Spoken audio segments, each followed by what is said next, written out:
Renaud, Kevin, Cobien, comment ça va ce matin? Très heureux de vous retrouver avec notre invité. Je dis le secret ou pas? C'est un grand frère du quartier, non? Quelqu'un que vous appréciez particulièrement. Et on veut lui dire merci parce que quand même, au dernier moment, seront disponibles comme ça pour nous, Monsieur Gaouté. Merci infiniment. Alors, quelles sont les bonnes nouvelles au niveau de la presse? Des armes de guerre découvertes hier. Oh là là là là, Yopougon.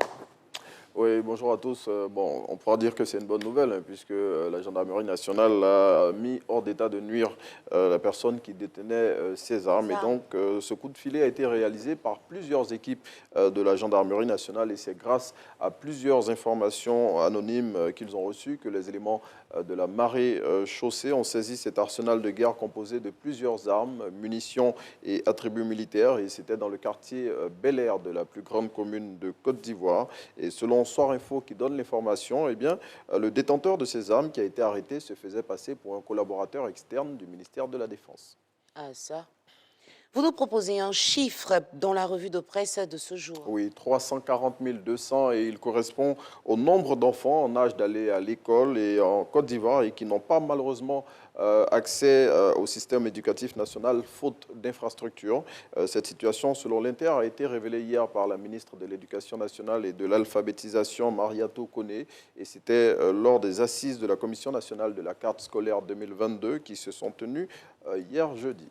Opération Zéro Lèpre à l'horizon 2030, le gouvernement ivoirien va s'y engager fortement. Oui, c'est l'assurance donnée par le Premier ministre Patrick Achi hier lors de la réunion de plaidoyer et de mobilisation des ressources pour le financement du plan Zéro Lèpre à l'horizon 2030 qu'il a présidé. Selon le chef du gouvernement qui est cité par Fraternité Matin, l'État de Côte d'Ivoire va mettre tout en œuvre pour mobiliser d'ici à 2030 au moins 40% du budget de ce programme qui est évalué à 9 800 millions de francs CFA. Et Patrick Achi a exhorté les acteurs nationaux et internationaux à plus d'implication pour l'atteinte des objectifs de ce programme.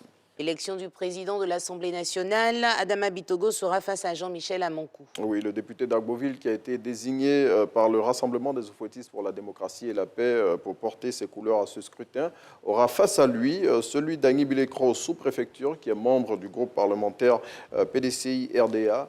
L'information a été donnée hier par le secrétaire général de l'Assemblée nationale, Alain Akapo Adra. Selon l'expression qui en parle, Adama Bitogo part favori à cette élection qui va permettre de désigner le successeur d'Amadou Soumaoro, car son parti, le RHDP, est majoritaire à la Chambre basse du Parlement ivoirien.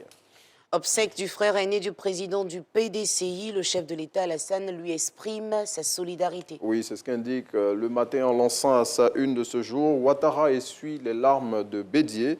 Une forte délégation du RHDP composée de plusieurs ministres s'est rendue dans la ville de Daoukro hier au nom du président de la République pour réconforter Henri Konan Bédié à l'occasion des obsèques de son frère. Décédé le 27 août 2021, Bédié Kofi Marcelin, qui était le chef du village de Pépressou, sera inhumé demain, samedi 4 juin.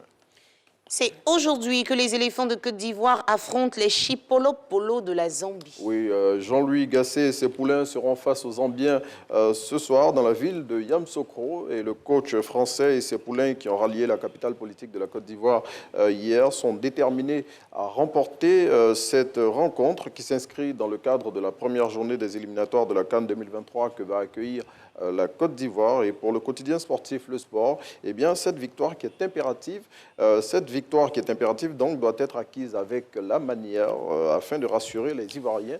Début de la rencontre, 19h, temps universel. Et on referme cette revue de presse de ce jour, amis téléspectateurs, avec une note d'humour et c'est Guiche qui s'en charge. Oui, et le confrère cette semaine nous dit que les personnes fortunées vivent généralement dans le silence et le calme le plus absolu, tandis que celles qui ont un peu d'argent font suffisamment de bruit, donnant tout son sens à l'expression « seuls les tonneaux vides font du bruit ». Et on le voit ici à l'image, hein, pour bien résumer cette situation, les deux véhicules qui sont à un feu et bon, voilà, on voit le jeune homme là en plein de bruit, tandis que le monsieur à côté, il est tranquille dans son véhicule et le confrère... Écoutons le son cric-catac. Oui, franchement. Et donc le confrère dit que quand tu cries, on t'entend, mais quand tu parles, on t'écoute. Il faut saisir la nuance. Merci beaucoup. Merci.